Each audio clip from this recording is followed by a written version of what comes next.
Uneducated Economist here. So in this video we are going to be talking about how it is that Jerome Powell has come out and talking about the Fed funds rate would have been cut by now if it wasn't for the impact from the tariffs. Now, I find this to be very, very comical when I think about what it is that people are believing and thinking about the economy, the Federal Reserve, interest rates, the tariffs, inflation, and how this is actually impacting the economy in the people's behavior and what it is that they're doing. Like as far as their investments, buying houses, starting businesses, everything that they do in their existence comes down to their expectations about what's taking place in the future. Now, just think about this article that has come out, or this statement that has come out from the Federal Reserve, talking about how it is that they would have cut interest rates by now. Let me bring it up here real quick. I accidentally shut the screen down, so hold on one second. Let me bring it right back up here. All right. So I left a link down in the description. It says Federal Reserve Chair Jerome Powell said Tuesday that the U.S. Central Bank would have eased monetary policy by now if it not for President Trump's tariffs plan. Now, again, it looks like Powell is now blaming Donald Trump. Hey, you and your tariffs, you're the reason why the interest rates are elevated right now. If it wasn't for all these tariffs, we would have been able to bring interest rates down. We would have brought the Fed funds rate down. This is what Powell is saying. So a lot of people are now looking at the conditions of the current economic environment that has the tariffs pushing the Federal Reserve into a position in which that they can no longer lower interest rates. This is how a lot of people are going to interpret this information. It goes on to say, when asked during a panel if the Fed would have lowered rates again this year had Trump not announced his controversial plan to impose higher levies on imported goods earlier this year, Powell said, "I think that's right." So now people are confirming this. If it wasn't for tariff impact, we would have cut, right? Or there would have been cuts. Pretty much confirmed with that idea. Goes on to say, quoting, "In effect, we went on hold when we saw the size of the tariffs, and essentially all inflation forecasts for the United States went up materially as a consequence of the tariffs." So now all of a sudden, everybody's expectations just shot right through the roof. Powell said at a European Central Bank forum in Portugal.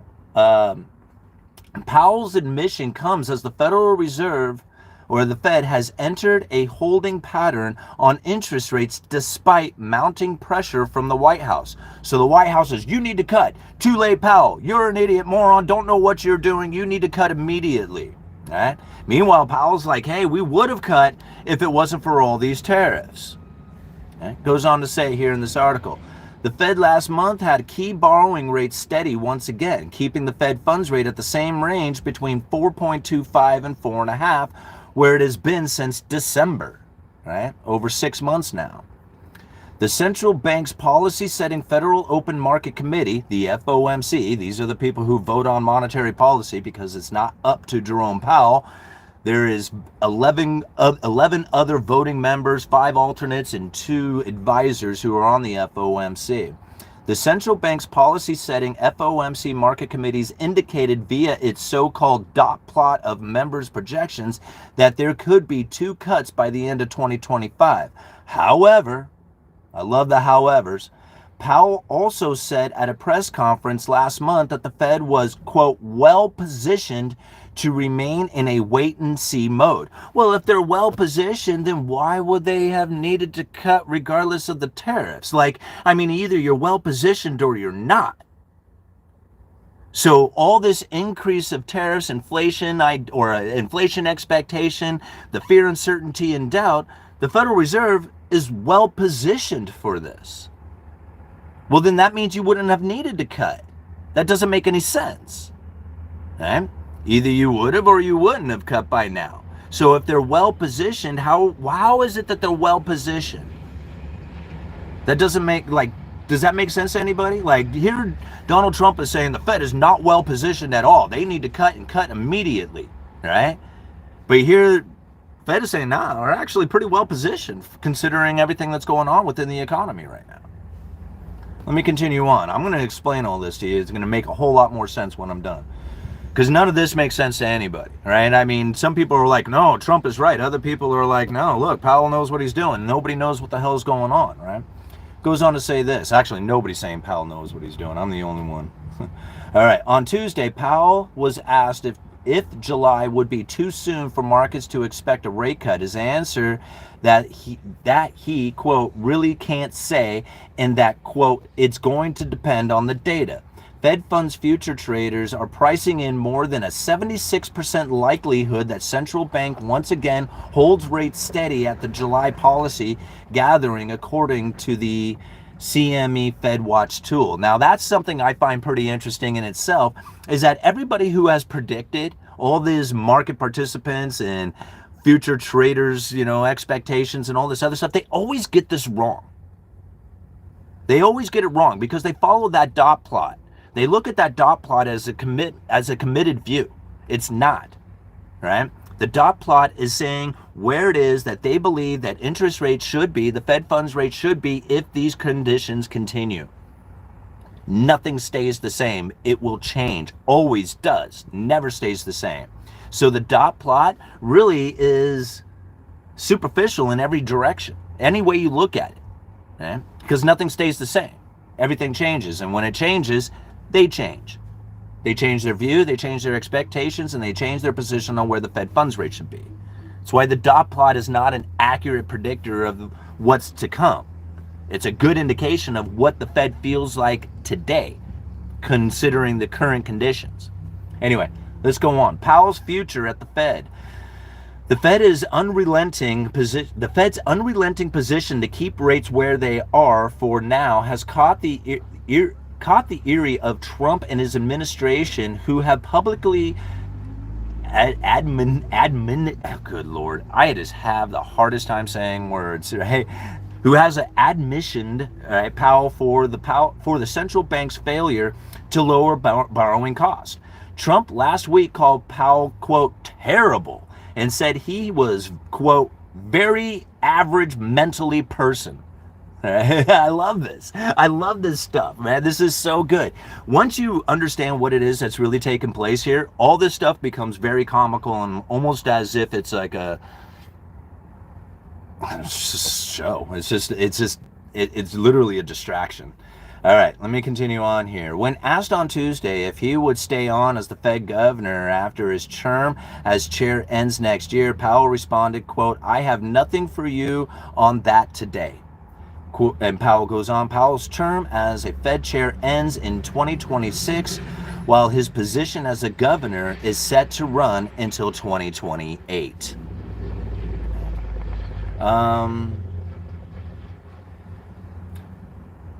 Here at the very end of the article, he's quoted as saying, this is Powell, all I want and all anybody at the Fed wants is to deliver an economy that has price stability, maximum employment, and financial stability, Powell said. What keeps me awake at night is, how do we get that done? I want to hand over to my successor an economy in good shape. Now, I know a lot of people will probably disagree with that. They'll disagree with everything that is being said here within not only this video, but this article. A lot of people have this tendency to feel that, it's all being done on purpose to create this debt slavery amongst the people and all that other stuff. And I'm not going to try and to deny that, because that's really kind of what ends up happening for a lot of people out there, is that they end up putting themselves in a position in which that they feel like a debt slave, because ultimately that's what they have done. And that's their reality. That's what they experience. Now, here's something that I have to ask. Is inflation high right now, or is it not? Now, I mean, I can go out there and I can look at a bunch of things out there and say, yes, inflation is high. But I can also tell you about how it is that lumber prices are coming down, and I was just getting quoted even more lumber today that has dropped. Like, prices of lumber are coming down. They're not going up. The fear of tariffs is not driving lumber higher. So now I can look out there and I can say, well, there's definitely not inflation happening within the lumber industry. And so if you look at things like the CPI and other official indicators of where inflation is, All those official indications are coming down. Inflation is coming down. However, what has tariff done, the fear of tariffs done to the inflation expectations? The inflation expectations are incredibly elevated. I mean, even the Federal Reserve, hey, we're data dependent. We have to wait and see. Tariffs are definitely put us in a position in which that we have to hold steady and wait to see what kind of impact this is really going to have. Now, let's just step back for just a minute and take a look here. What tariffs? What tariffs? We don't know exactly what tariffs. We may have a better idea come July 9th, right? Or sometime in the future, or sometime after the workarounds, exemptions, and figuring out how it is that the people are going to deal with the tariffs. We have no idea what kind of impact these tariffs are going to do. What tariffs? All right? The inflation expectation from it is quite elevated. But the reality of the situation is inflation is low. So you just step back and you look and you're like, yes, all the people are talking about elevated inflation expectations. But the reality in the official numbers, whether you want to believe them or not, right? And even I'm experiencing this within the lumber industry, and prices are coming down or holding somewhat steady. The inflation expectation is not matching the reality of the situation, with inflation being somewhat subdued. I mean, even Trump is trying to push that idea out there to the people as one of the reasons that Jerome Powell needs to be cutting rates immediately, is that inflation has gone away. There is no inflation. That's Trump saying that, not me, right? I'm trying to say, hey, the Federal Reserve is looking at particular indicators, and those indicators are saying that inflation is down. But if you go and ask just about anybody out there what their expectations of inflation, they're all going to say, hey, inflation is going to be running extra hot, extra long for an extended period of time because of tariffs. So there's two different things that are definitely happening here. The reality of the situation is not meeting the expectations. So now let's take it back again. What happens when you have elevated inflation expectations to the neutral interest rate? See, there's something out there called the neutral interest rate. This is when the Federal Reserve is neither accommodating nor restricting the economy. When financial conditions are easier, they are accommodating the economy. When financial conditions are tighter, right, they are trying to restrict the economy. This is how they increase and decrease the inflation within the economy. You make the economy easier, the financial conditions easier, people borrow money, they consume, they start driving the prices up. If you restrict the economy, less people borrow, less people are spending, and then the inflation starts to come down. This is pretty common knowledge for a lot of people out there who follow the Federal Reserve. What is not really well understood out there is that the neutral interest rate can rise and fall off the inflation expectations. If you push inflation expectation, you push that high, it will pull the neutral interest rate up. If the neutral interest rate begins to rise and the Federal Reserve is standing still, the economy becomes less restricted. This is the reason why the Federal Reserve can sit and wait and stand still and say, we can't move right now until we get more data coming in to find out whether or not the economy is becoming less restricted on the elevated inflation expectations due to the fear of tariffs. The reality of the situation is inflation has come down. You see what's really happening here? Like, you can make the economy less restricted and in fact give it somewhat of an easing condition if you push inflation expectations ever higher. If the reality of the situation is that inflation is low, that is literally giving the economy the position that it needs in order to move forward, in order to expand. So many people are asking the question, why is it that the whole thing hasn't come undone yet? Where is the recession? Why is the S&P hitting new records highs? All these people want to come up with all these reasonable excuses for it, but nobody seems to want to take into consideration that if you push that elevated inflation expectation due to the fear of tariffs, what tariffs, right? I mean, the whole idea that Trump always chickens out, what tariffs?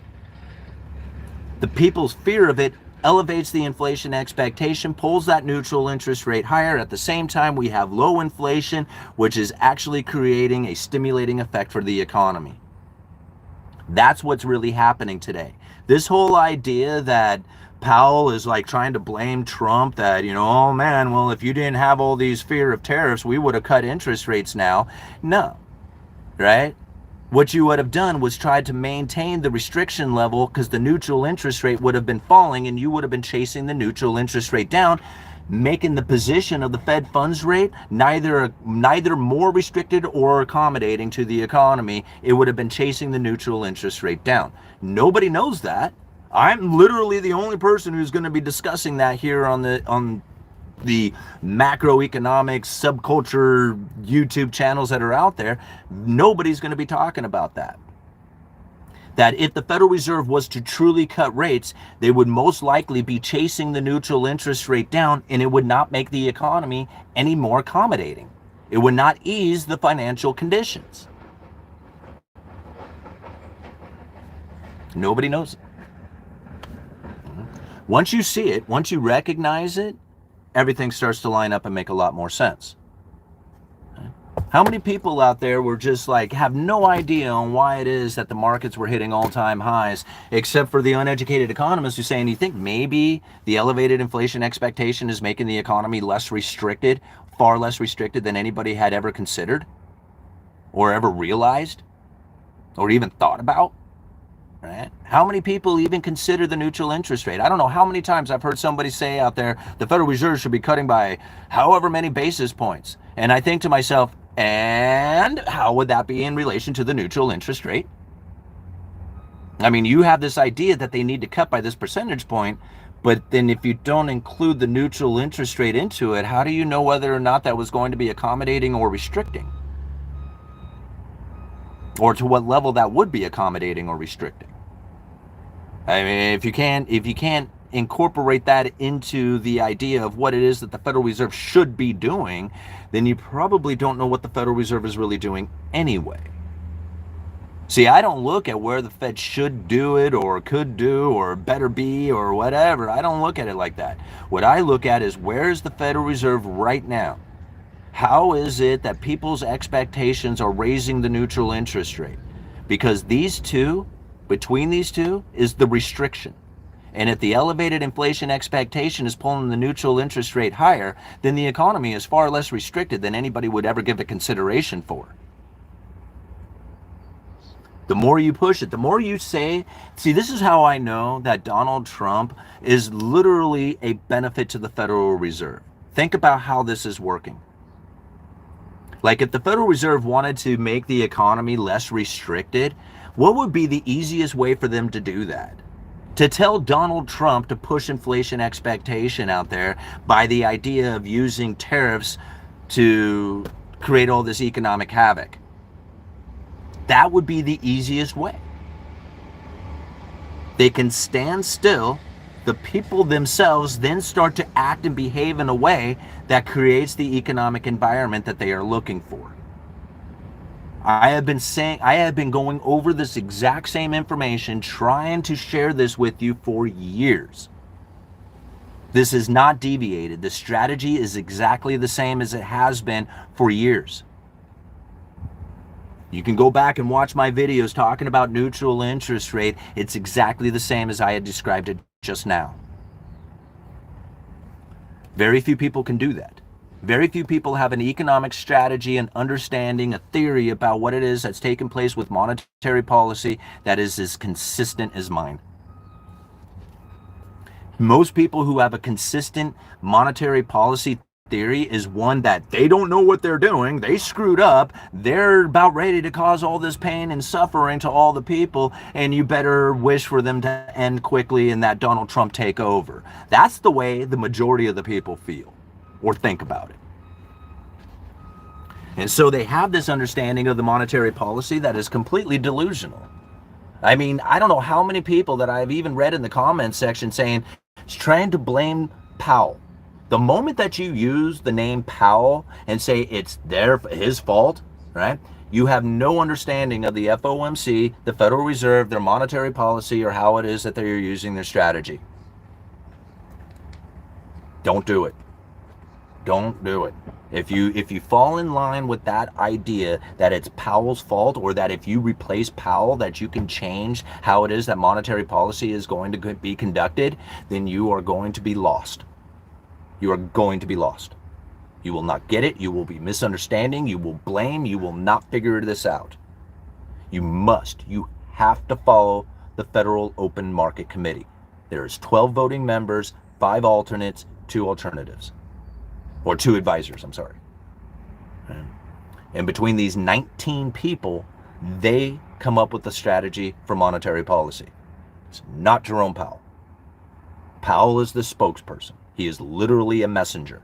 And so every time I hear about too late Powell and he's mentally stupid or whatever, I don't know, whatever blame you want to put on him, it is literally throwing you off the scent, off the, like, look over here, don't look here, right?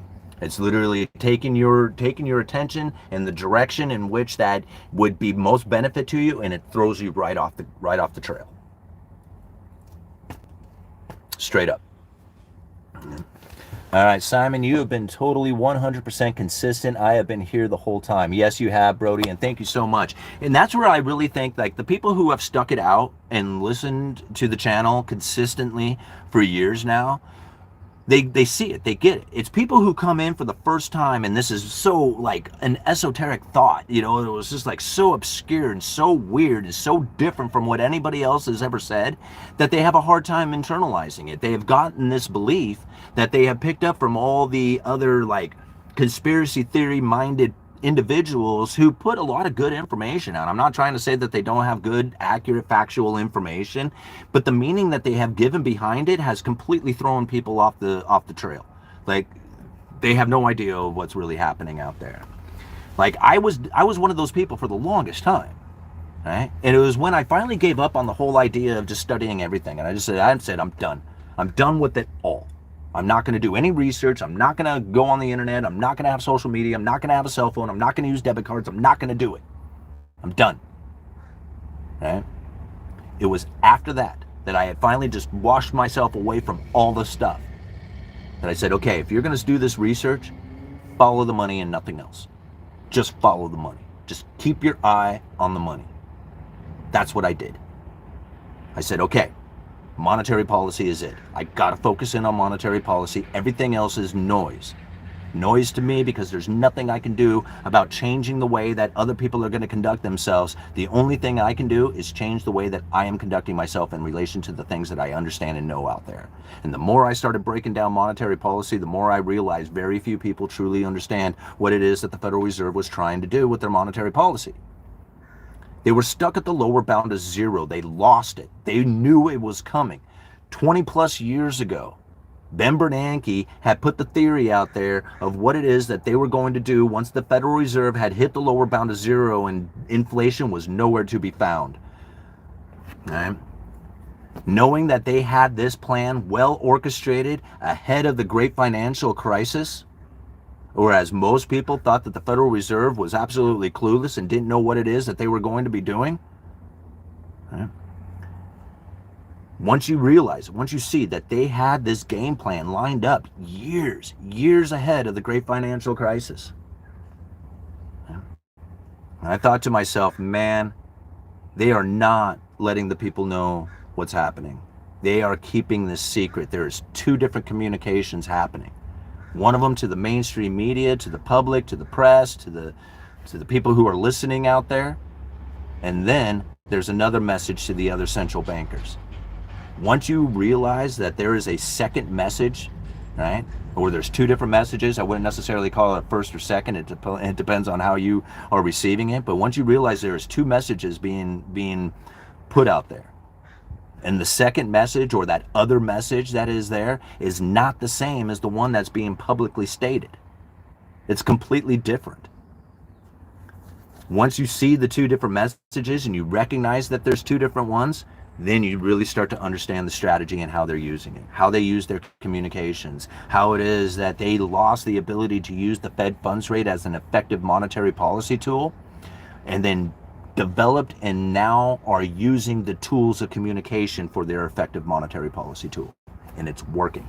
Thank you so much for that super chat. Oh my gosh, we got a huge one in from Troy. Thank you so much for that $50. My goodness, what an awesome donation to the channel, man. I really appreciate it. All right, sent from Hunter Biden's laptop.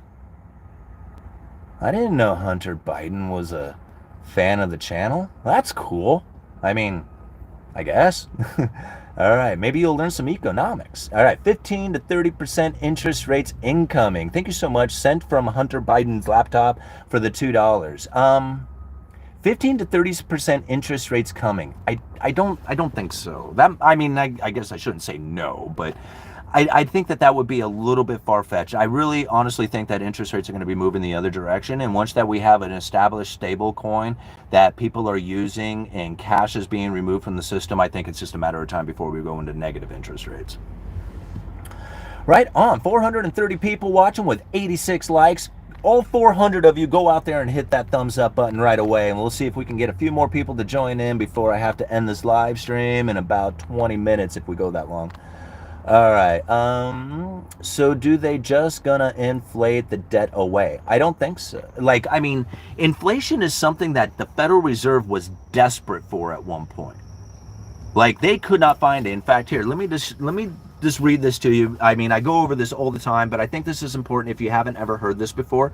And this is one of the reasons why I kind of keep going over some of the same information, is because there's people who are new to the channel, people who are trying to figure this stuff out for the first time. And to go back and watch 2,000 of my videos to get all the information is probably going to be a long time to get through all that.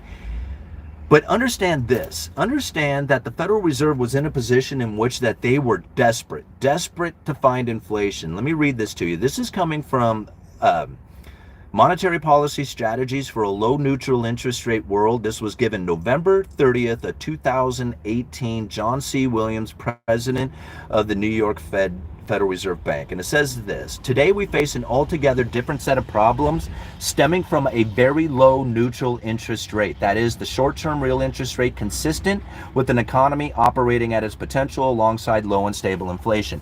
So if you're understanding what's happening there, is that there's a neutral interest rate. We were talking about this earlier, where the Federal Reserve is neither accommodating nor restricting the economy. They're neutral.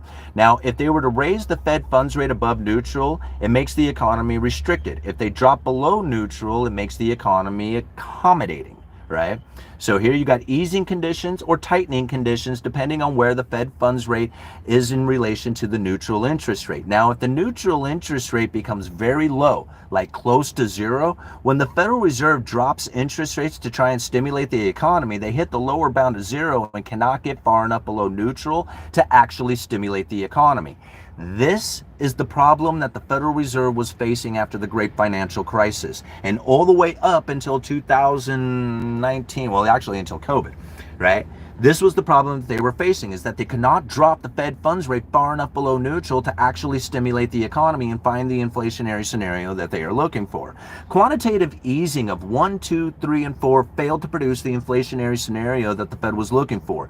Expanding the balance sheet from $850 billion to $4.5 trillion failed to produce the inflationary scenario for the Fed. And this is what John Williams was admitting at the time. Most people don't see it this way because they look at inflation as a painful experience, and if there's no inflation, they're happy with that. But the Federal Reserve is much different.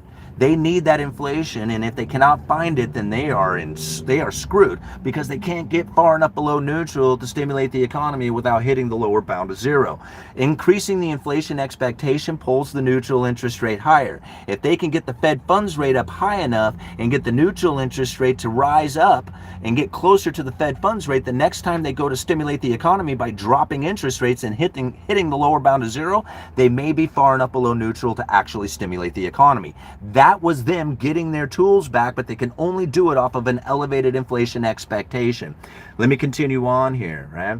Because he says that the problem that they were facing was a low neutral interest rate consistent with an economy operating at its potential alongside low and stable inflation. Ironically, again, this is John Williams, Fed President, 2018. Ironically, the problem we need to solve these days is a risk of inflation that is persistently too low. rather than too high. That means he was saying the problem that they want is an inflation that is too high. Ta-da! Right where John Williams wanted it. Here we are. Nobody knows this, right? But, I mean, he was communicating that to the other central bankers out there. He wasn't communicating that to the press. Now, it was stated to the press, but then nobody remembers it, and it was stated one time. So it's not like they didn't tell you. You just chose not to hear it, or believe it, or understand it at the time. And I'm not saying you, because here on the Uneducated Economist, we all get it. We get it good. All right, moving on. Cannot make any quick changes. Fed needs to be able to pivot when applicable. They can't pivot. They can't pivot the Fed funds rate and make that applicable. It doesn't work. The Fed funds rate adjustment doesn't work anymore, right? The communications is what's working. They screwed up their monetary policy by using the Fed funds rate. They can't use it anymore because they switched their policy tools to communication. Now the communication is the monetary policy tool, not the adjustment of the Fed funds rate. The communication about the adjustment is the monetary policy tool. I don't know how else to explain it, right? I mean, this is the reason why all the recession indicators don't work. It's why everybody is so confused about the markets doing so well. It's why, you know, Donald Trump keeps blaming Jerome Powell, knowing damn well that if he replaced Powell, nothing would change about the monetary policy because it's voted on by the FOMC. Trump knows this. He's not an idiot when it comes to the monetary policy. But yet the communication comes out and makes absolutely zero sense to the real strategy of how it is that the Federal Reserve conducts themselves. But it does create an expectation within the people. That it does do, and that is the monetary policy, not the adjustment. The communication is. You're being played. It's gaslighting. And I have been saying this for years now. I have been warning people to not fall for this. All right? Don't fall for this gaslighting, forward guidance, signaling crap that they do. All right? I mean, you can fall for it all you want, but you're gonna have a hard time positioning yourself accurately with this. All right? If you understand how it is that they're using their communications to elevate the neutral interest rate, or elevate the inflation expectation, which pulls the neutral interest rate higher and makes the economy less restricted, you'd be looking at the economy a whole lot differently. I mean, I know I sound so different from everybody else out there. But if you go and you look at all the videos that I've ever done trying to theorize on this strategy, they are very consistent to where we are today. Very consistent. Thank you so much for everybody being here. We got 514 people watching with 130 likes. Let's get that like up to like 400 people, 300 likes, 400 likes before I end this live stream in the next 10 minutes. All right. Hubby Earl is all ears when Trump mentions Iran invasion. His trousers snakes stand on end like a Scud missile during Bush II's Iraq invasion. Sheila gets excited and snorts more Adderall. Wow. Okay. Choose what you read wisely. Yeah, and I think that's also very important to understand that information can be found anywhere. Like, even a lot of times I will be listening to somebody that I disagree with and find that there is nuggets of information that they are theorizing on or have a strategy for or just information about that I didn't think about or didn't understand or realize until they had communicated that. And then I realized, holy crap, this changes the way that I'm actually thinking about something. Nuggets of information can come from anywhere. You never know where they're going to come from. Right? But yes, it is important to choose your information wisely on how it is that you internalize that information. Because if you take a lot of garbage in, it's going to be very difficult to filter through all that. Yeah. What did I miss? Recap, please. Powell is blaming Trump for not lowering interest rates because of the elevated inflation expectation due to the tariff threat that pulled the neutral interest rate higher, making the economy less restricted. So that essentially forces the Federal Reserve to be data dependent for future rate cuts. I think that was it in a nutshell. All right, garbage in, garbage out. Absolutely. Simon is not the I-5 killer. No, I'm not. Bugs.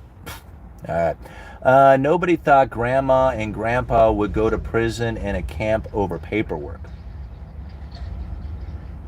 What? I don't get that one. Fed is reactive, not proactive. They're not, Duke. I mean, you can take it on for whatever information and ideas that you have for what it is that the Federal Reserve is doing. If you believe that they are reactive, then you probably will never be able to understand the credible threat theory or the Federal Reserve's monetary policy strategy, because it goes back 20 years or better. In fact, it goes back farther than 20 years. And once you start realizing that they had this game plan set into motion over decades ago that is now leading them down this path, and most people who don't understand it would then look at it as a snap reaction or snap judgment or knee-jerk reactions or something like that, but it's not. It's not even close. I mean, if it was that way, then I would not be able to be as consistent as I am with the description of monetary policy strategies that I have developed studying the Federal Reserve themselves. Not other people theorizing about the Fed, diving into the Federal Reserve documents themselves to pull out this information. And it's not information that they share. Not out there in the press. Like, if you are not already privy to it, it's going to be very difficult to see it. It took me literally reading hundreds upon hundreds of speeches. You know how long I've been doing this to try and come to find this information? I've been studying the Federal Reserve consistently for 20 years. And if you take the creation of this channel and me doing the research to come up with videos, I do anywhere from 3 to 6 hours of reading and research every single day. Like, this is all I do. As soon as this video ends, my mind starts thinking of the next video to do. All right.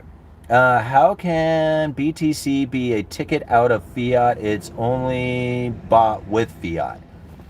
It's not a ticket out of fiat, right? It's not, because if you, I mean, you can use it as a speculation or like your own personal safe haven or something like that, but it will never be a feasible currency for doing transactions like global transactions. It will not happen, right? And the reason is that you have to understand the Cantillon effect. You also have to understand Triffin's dilemma. You have to understand Gresham's law. And once you start looking at some of these underlying economic forces that are, if not decades, but centuries old, right? Could even be millennials old, you know, however you want to look at it.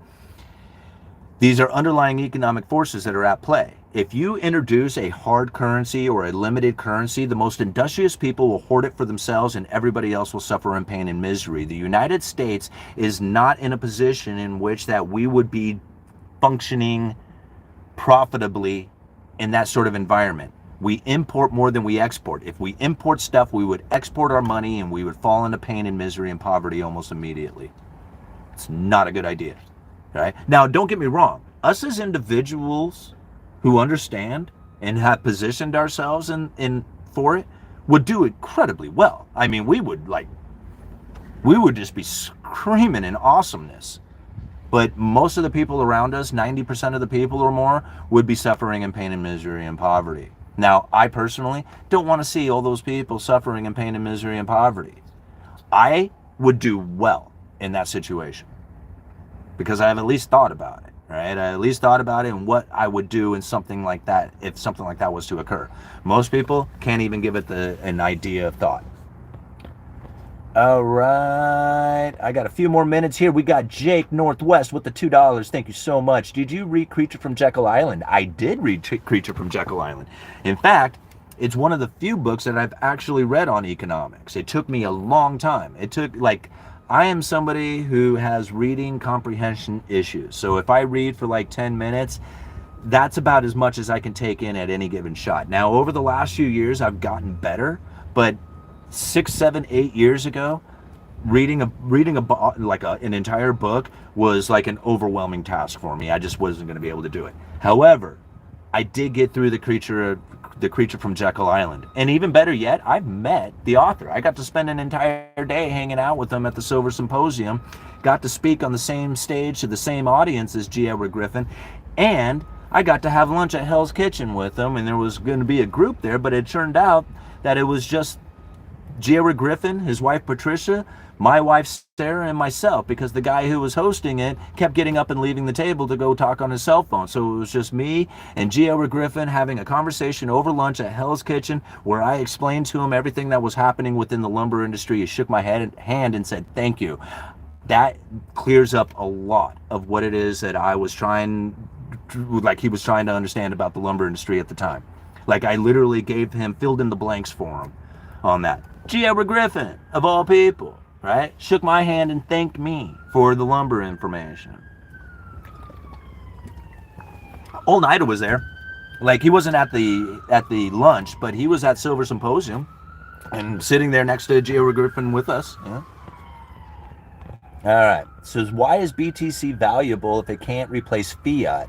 Is it speculative play? Absolutely. 100% speculative play.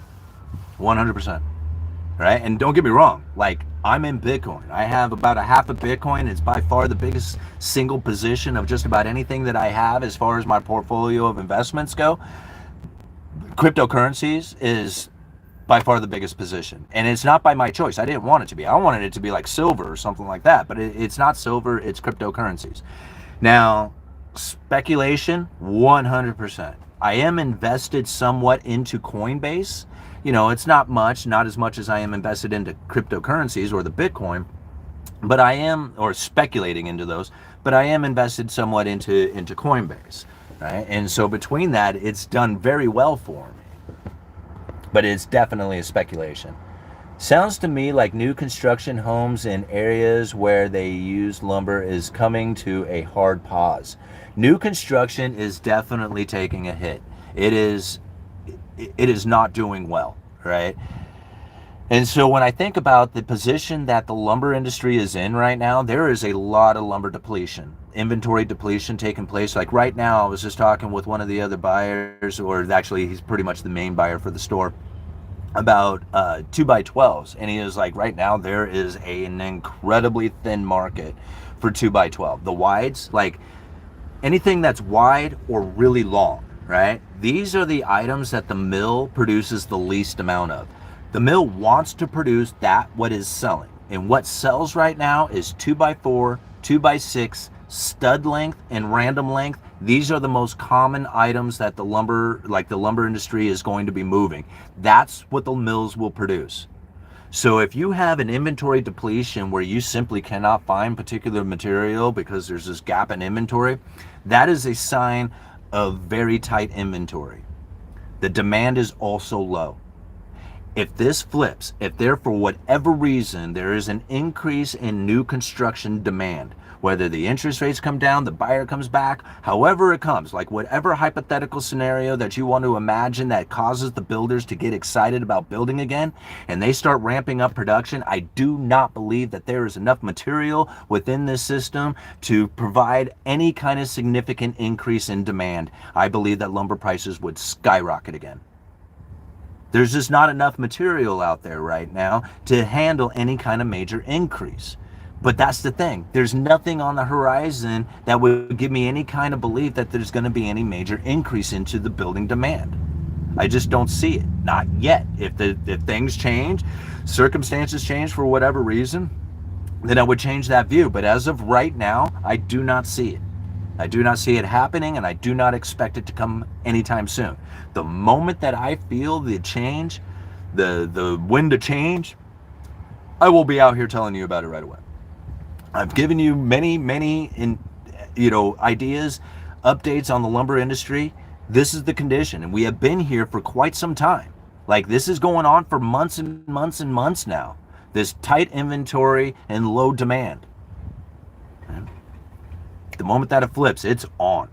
It is going to be on. All right, guys, I think I'm coming to the end here. I really appreciate everybody going out and hitting that thumbs up button. We got 193 likes on this video, 532 people watching right now with $54 in super chats. You guys are always so very supportive of the Uneducated Economist. I can never thank you enough for it. With 551 people watching right now, do me a favor, go out there and hit that thumbs up button, get this video to get picked up by the algorithm and sent out there for more people to join in. Thank you so much, All Nighter, for being here. Brody, you guys do an awesome job, you know, doing the moderation for the channel and keeping the comments clear, the spam and hateful messages. You guys are awesome doing all that hard work for the Uneducated Economist. I can never thank you guys enough either. Okay, I think that's it. Links are down in the description. Uneducated Economist. You guys let me know.